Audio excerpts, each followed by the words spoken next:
नमस्कार साथियों, आप सभी का एक बार फिर से स्वागत है आपके अपने यूट्यूब चैनल सरकारी गेस्ट पर। आज की वीडियो में हम बात करेंगे रेलवे एनटीपीसी एग्ज़ाम 2025 जो कि 18 जून की सेकंड शिफ्ट समाप्त हो चुकी है और विद्यार्थियों के द्वारा जो क्वेश्चन बताए गए हैं उनके बारे में बात करेंगे और एक्स्ट्रा फैक्ट पर भी बात करेंगे और साथ ही साथ बात करेंगे कि कैसे कैसे क्वेश्चन पूछे जा रहे हैं। तो चलिए बिना किसी देरी के साथ वीडियो को स्टार्ट करते हैं। और हाँ, अगर आप चैनल पर नए हैं तो चैनल को सब्सक्राइब कर लीजिए क्योंकि आगे भी ऐसी एनालिसिस वीडियो आती रहेगी। तो चलिए वीडियो को स्टार्ट करते हैं। पहला क्वेश्चन पूछा गया था, चंद्रगुप्त की राजा बनने में किसने सहायता की थी? तो इसका सही जवाब हो जाएगा चाणक्य ने चंद्रगुप्त को राजा बनाने में उनकी सहायता की थी। अगला क्वेश्चन पूछा गया था, जम्मू और कश्मीर के सीएम अमर अब्दुल्ला किस पार्टी से हैं?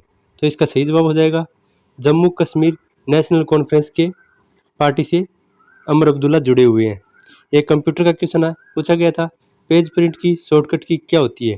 तो इसका सही जवाब हो जाएगा कंट्रोल पी पेज प्रिंट की शॉर्टकट की होती है। एक क्वेश्चन पॉलिटी से पूछा गया था कि 74वें संविधान संशोधन के द्वारा भारतीय संविधान में नगर पालिकाओं को किस भाग में जोड़ा गया था? तो इसका सही जवाब हो जाएगा 9 के ए में जोड़ा गया था। चलिए आगे बात करते हैं। एक फिजिक्स का क्वेश्चन था, पूछा गया था किस राशि का विम्य सूत्र ml t-3 और t0 होता है? तो इसका सही जवाब हो जाएगा यह मात्रक विम्य सूत्र घनत्व का होता है। चलिए आगे बात करते हैं। पूछा गया था कौन सी पहाड़ियाँ मेघालय का हिस्सा नहीं है? तो इसमें ऑप्शन दिया हुआ था वो तो पता नहीं है, पर बात करते हैं गारो, खासी, जयंतिया, ये तीनों के तीनों मेघालय की पहाड़ियाँ हैं। इसके अलावा जो भी थी वह मेघालय की पहाड़ी नहीं थी। चलिए आगे बात कर लेते हैं। अगला क्वेश्चन पूछा गया था, नीति दर्रा किसके बीच एक व्यापार का मार्ग था? तो इसका सही जवाब हो जाएगा भारत और तिब्बत के बीच 1962 में यह एक व्यापार का मार्ग था। आगे बात करते हैं, टोंस किसकी सहायक नदी है?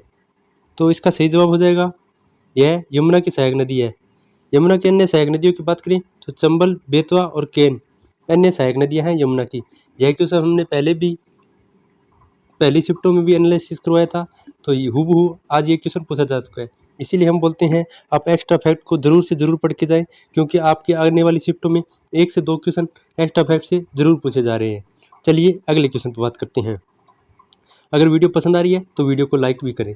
अगला क्वेश्चन है, छोटा नागपुर पठार मालवा पठार के डैश में स्थित है? तो इसका सही जवाब हो जाएगा छोटा नागपुर पठार मालवा पठार के पूर्व में स्थित है। चलिए अगले क्वेश्चन पर बात कर लेते हैं। अगला क्वेश्चन है, पूछा गया था मौर्य काल में सिक्के डैश डैश के बने होते थे? तो इसका सही जवाब हो जाएगा चांदी और तांबे के सिक्के मौर्य काल में चले थे। चलिए मौर्य काल पर थोड़ी सी और बात कर लेते हैं। तो मौर्य काल जो कि 322 से 180 ईसा पूर्व तक रहा था। चांदी और तांबे के सिक्के व्यापक रूप से उपयोग किए गए थे। इन सिक्कों को हाथ सिक्के भी कहा जाता था, क्योंकि इन पर विभिन्न प्रतीकों को ठप्पा मारकर अंकित किया जाता था। चांदी के सिक्कों को पण कहा जाता था और ये मौर्य काल की मुख्य मुद्रा थी। तांबे के सिक्के भी प्रचलन में थे, इनका उपयोग छोटे लेन देन के लिए किया जाता था। चलिए अगले क्वेश्चन पर बात कर लेते हैं। अगला क्वेश्चन पूछा गया था, हाल ही में किसे कैबिनेट की नियुक्ति समिति द्वारा NAFDED का नया प्रबंधन नियुक्त किया गया है? तो इसका सही जवाब हो जाएगा दीपक अग्रवाल को NAFED का मुख्य कैबिनेट अध्यक्ष नियुक्त किया है। चलिए आगे बात कर लेते हैं। एक योजना से क्वेश्चन पूछा गया था कि मेक इन इंडिया की शुरुआत कब की गई थी? तो इसका सही जवाब हो जाएगा 25 सितंबर 2014 को मेक इन इंडिया की शुरुआत की गई थी। मेक इन इंडिया कार्यक्रम का उद्देश्य भारत को एक आत्मनिर्भर देश बनाना और भारतीय अर्थव्यवस्था को वैश्विक पहचान दिलाना था। मेक इन इंडिया कार्यक्रम सितंबर 25 2014 को शुरू किया गया था। इसकी शुरुआत भारत के प्रधानमंत्री नरेंद्र मोदी ने की थी। इसे भारत में 12वीं पंचवर्षीय योजना के दौरान शुरू किया गया था। मेक इन इंडिया का आयोजन भारत सरकार द्वारा किया जाता है। आगे आने की इसकी पूरी संभावना है कि मेक इन इंडिया को कौन सी पंचवर्षीय योजना के द्वारा शुरू किया गया था? तो 12वीं पंचवर्षीय योजना के दौरान शुरू किया गया था। चलिए आगे बात कर लेते हैं अगले क्वेश्चन पर। अगला क्वेश्चन है, पूछा गया था प्रधानमंत्री आवास योजना का उद्घाटन प्रधानमंत्री ने कब किया था? तो इसका सही जवाब हो जाएगा 15 जून 2015 को केंद्र सरकार ने इसका उद्घाटन किया था।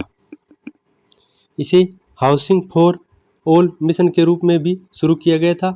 इसका उद्देश्य शहरों में रहने वाले परिवारों को सस्ते घर मुहैया करवाना था।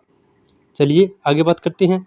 एक पुस्तक पूछी गई थी, पुस्तक का नाम है एक और अश्वत्थामा। पुस्तक के लेखक कौन है? तो इसका सही जवाब हो जाएगा चमन अरोड़ा इसके लेखक हैं। एक और आत्मकथा के लेखक स्वर्गीय चमन अरोड़ा हैं। चलिए आगे बात कर लेते हैं।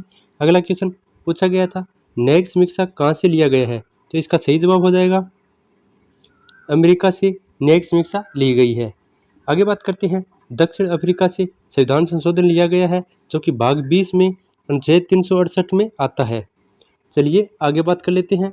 अगले क्वेश्चन पर पूछा गया था अप्रैल 2025 में किसे कृषि अनुसंधान और शिक्षा विभाग के सचिव और भारतीय कृषि अनुसंधान परिषद के महानिदेशक के रूप में नियुक्त किया गया है? तो इसका सही जवाब हो जाएगा मांगीलाल जाट को कृषि अनुसंधान और शिक्षा विभाग के सचिव और भारतीय कृषि अनुसंधान परिषद के महानिदेशक के रूप में नियुक्त किया गया है। चलिए डॉक्टर मांगीलाल पर बात कर लेते हैं। तो डॉक्टर मांगीलाल जाट वर्तमान में कृषि अनुसंधान और शिक्षा अनुसंधान के सचिव हैं। उन्होंने यह पद 21 अप्रैल 2025 को 3 वर्ष की अवधि के लिए धारण किया है। चलिए आगे बात कर लेते हैं। अगला क्वेश्चन है, पूछा गया था निम्नलिखित में से किस लड़ाई के साथ ब्रिटिश सर्वोच्चता को दी गई तथा फ्रांसीसी चुनौती को अंत हुआ? तो इसका सही जवाब हो जाएगा वांडीवास के युद्ध में ब्रिटिश ने अपना वर्चस्व स्थापित किया और फ्रांसीसी इस युद्ध में हार गए। वांडीवास का युद्ध जो कि 1760 में हुआ था, इसमें ब्रिटिश और यह फ्रेंच के बीच लड़ाई हुई थी, जिसमें ब्रिटिश विजयी रहा था। चलिए आगे बात कर लेते हैं। वांडीवास की लड़ाई फ्रांसीसी और ब्रिटिश औपनिवेशिक साम्राज्य के बीच लड़े गए तीसरे कर्नाटक युद्ध का हिस्सा था। अगला क्वेश्चन पर बात करते हैं। अगला क्वेश्चन है, पूछा गया था फ्रियोन 12 को CCl4 से किसके द्वारा बनाया जाता है? तो इसकी यह अभिक्रिया के बारे में पूछा था जो कि स्वार्ट्ज अभिक्रिया के द्वारा बनाया जाता है। फ्रियोन 12 को CCl4 से किसके द्वारा बनाया जाता है? जो कि स्वार्ट्ज इसके द्वारा बनाया जाता है। और फ्रियोन 12 मुख्य रूप से कार्बन टेराक्लोराइड और एंटीमनी पेंटाफ्लोराइड की प्रतिक्रिया द्वारा बनाया जाता है, जिसे स्वार्ट्ज रिएक्शन भी कहा जाता है। तो यह था आज का अंतिम प्रश्न। तो उम्मीद है आपको वीडियो पसंद आया है। अगर वीडियो पसंद आया है तो वीडियो को लाइक करें। ऐसी ही एनालिसिस वीडियो आगे आती रहेगी। चैनल को सब्सक्राइब कर लीजिए, साथ साथ बेल आइकन को प्रेस कर लीजिए।